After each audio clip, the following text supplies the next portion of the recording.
What is up, YouTube? It's your boy Joe Smooth coming at you guys with the Dragon Ball Super episode 47 review. Now, this is the first episode of the Future Trunks Saga, aka the Goku Black Saga, whatever you want to call it. I'll call it either or, call it both, you know. Now, I'm actually pretty hyped for this arc. Now, I'm going to go into a separate video on this later, but so far the first 3 arcs of Dragon Ball Super, 4 if you count the Powerful arc, have been kind of disappointing. There's been a few good moments here and there, but overall, the first 3/4, 3.5, whatever you want to call it, these first few arcs of Super hasn't been too good. Compared to Dragon Ball Z, compared to Dragon Ball, even compared to Dragon Ball GT, as I said, they haven't been good, even compared to Dragon Ball GT. And, you know, other animes as of 2015/2016, it just doesn't hold up to par. But that can all change with this Future Trunks Saga. This saga could change everything. This could wipe away Dragon Ball Super's wonky reputation so far and make it a good series. Anyways, let's get into this. Don't get me wrong, I still like Dragon Ball Super. I still like watching it. I don't hate the series. I just don't think it's that good. It's entertaining, but not good. Anyways, aside from that, let's get into this review of this episode. Future Trunks, basically the same as we saw in the previews. The kind of teaser trailer actually that we saw in episode 46. Trunks is running through the city and Goku Black is chasing him, blowing stuff up, trying to figure Trunks out. Trunks makes it back to not really Capsule Corp, but his mother's lab. We see Trunks and Bulma talking, and then we see that my cousin noted that Bulma had the Infinity Gems on the wall. The Infinity Gems. He was like, Bulma's getting serious. She really takes this threat seriously.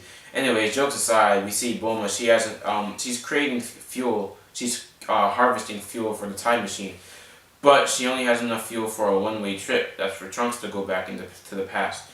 So he only has enough for a one-way trip, so he can't return. Bulma says, "I'm sure you'll be able to return somehow. I just know you can. Basically, you're our last hope. Go back in the past and prevent this from ever happening." Now, what's strange is that Trunks already knows that whatever he does, his current timeline won't change. It'll just change a different timeline.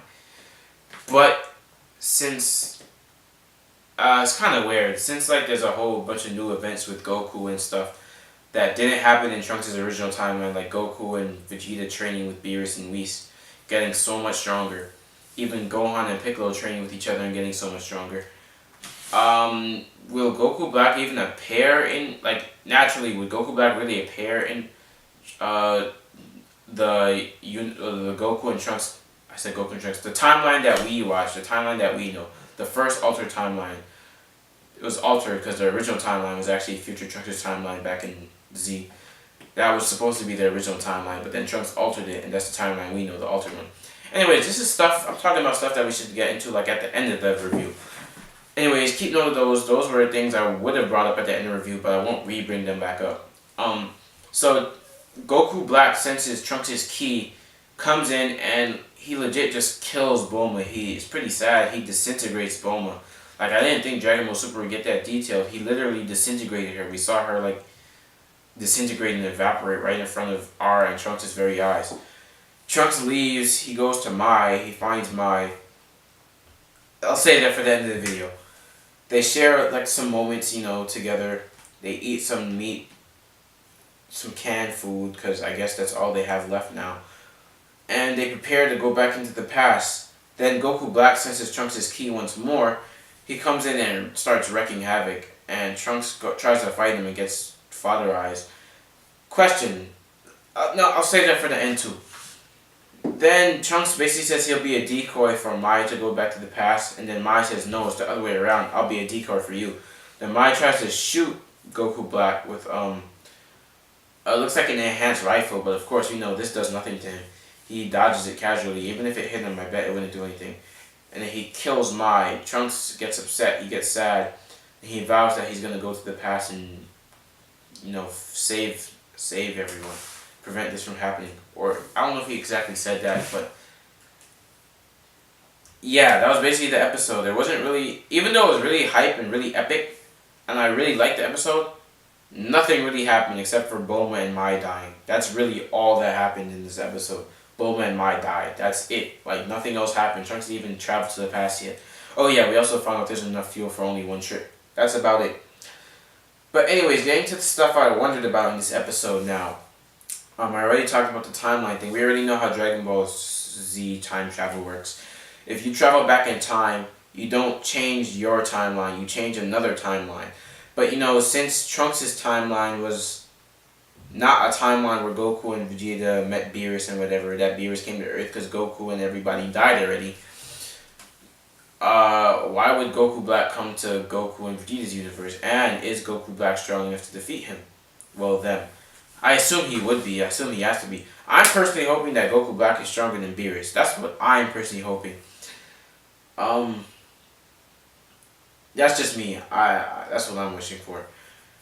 Why? Well, because Goku and Vegeta finally need to surpass Beerus. Like, it doesn't even make sense how they're weaker than Beerus after all the training they've been through, plus Goku at a 10 times multiplier on top of Super Saiyan Blue, and he's still weaker? Nani? What? Makes no sense. Anyways, Mai's age. Now, Mai is supposed to be older than Bulma. If you remember in Dragon Ball, Mai was in her 20s, Bulma was 16. Mai's between, 5 to 10 years older than Bulma. That's a significant amount. Bulma, in Trunks' timeline, you can tell she's aged. No, she looks even younger than she was in Dragon Ball, which is weird. Mai should technically look like how she looked in GT, give or take. A few years there, here and there, give or take a few wrinkles, something like that. But no, she looks really young. She looks like she's in her 20s, which is strange. Unless we get an explanation for this somehow, I don't know. Dragon Ball Super, what are you doing? But I can't say anything until we finally get an explanation. Yeah, there was that. Also, I wonder what the plan is for Trunks, because Bulma said there's only enough for a one-way trip. But like I said before, if Trunks goes to the past, what will that really change? Because his timeline is completely separate from theirs. But I'm talking about that enough. Sad moments. Bulma and Mai died. It was really... I don't know. Bulma's was more impactful than Mai's to me. Bulma's death. But Trunks seemed to take Mai's harder than Bulma's. Well, actually, I think it was the accumulation of both that led Trunks to... Yeah, it was an accumulation of both. Another thing. When Trunks was fighting Goku Black, why didn't he transform to Super Saiyan or Ultra form? The one that's not slow. The one that's basically like Super Vegeta. The one that increases your speed and power, not decreases speed, but increases power. The middle one. Super Saiyan Grade 2, I believe that's called. You know what I'm saying? Why didn't he at least go that, or Super Saiyan 1 to fight Goku Black? It just makes more sense. He probably could have prevented Mai's death. Who knows? We don't know how strong Goku Black is, but we assume he's really strong. Well, in the opening, we've seen that there's a new Supreme Kai. I assume he's a Supreme Kai, a new Kai from Trunks' time. Well, I assume. That's all assumptions. What else? Oh yeah, I missed a scene. I missed all the scenes with in the present timeline. Goku is working on the field. He's actually trying to provide for his family. What? Goku? Really? Yeah. And he calls Piccolo over to train. Now this kind of confirms that Piccolo is in the tier of base Goku in terms of strength. Or stronger. I think he's stronger, but he had his weights on and everything. Basically, Piccolo and base Goku were harvesting the crops and also training. And they were going at the same speed. They were pretty even. Mind you, Piccolo had his weights on. Goku right now is very strong compared to anything we've seen in Z. And we know that Piccolo is stronger than base Goku based on both their fights with Frost. So yeah, Piccolo, this kind of confirms that Piccolo and by extension Gohan should be stronger or at least in the same tier as base Goku. What else? Regular Goku remembered Master Roshi's training. Now this shows that Whis' training isn't too special. Now I've mentioned this before. Whis' training is just basic training that they could do on Earth. It's regular martial arts training, weight training, strength training, technique, everything like that. The only one thing that was different was the Cloudy Room and Beerus's doing chores for Beerus, changing the sheets. But the only thing that was really different was the Cloudy Room. That was a one-time thing. So, and this also further proves that as Goku was training on King Kai's planet in the past few episodes, and he was just getting the same results, and he was also training on Earth with regular Master Roshi training, tilling the fields, and both him and Piccolo said they were improving from it. And that's regular normal Earth training. Mind you, these guys are about Vegito level, base Vegito level in strength, and they're getting training from regular Earth methods. Anyway, you see Vegeta training on Beerus' planet with Whis. I want to see Super Saiyan God, Super Saiyan Vegeta versus Whis, how that would go, but Goku interrupted. Find out that the Omni King wiped out 6 universes already. There used to be 18. We have no idea of how strong he actually is, though, as we said, strength is only a saying thing, his power. Like, we don't know how the Omni King's power works. We don't know if it's some kind of hacks, if it's some kind of ability, or if it's raw strength. We don't know enough to say how strong he is, but we just know that he's above the likes of Whis. We don't know how strong. Anything else I want to add? Nothing really, that's it. I really like this episode. I think it was good. As we all know, it's a setup for the future of the arc. The next episode from the preview, it doesn't look like it'll be anything too big, more story building. I guess we'll learn more about Goku Black and what happened in Trunks' time.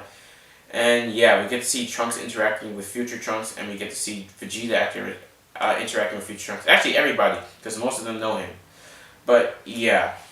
Alright guys, it's your boy Joe Smooth out. Stay smooth, peace. Let me know what you guys think in the comments below. And yeah, Joe Smooth out, stay smooth, peace.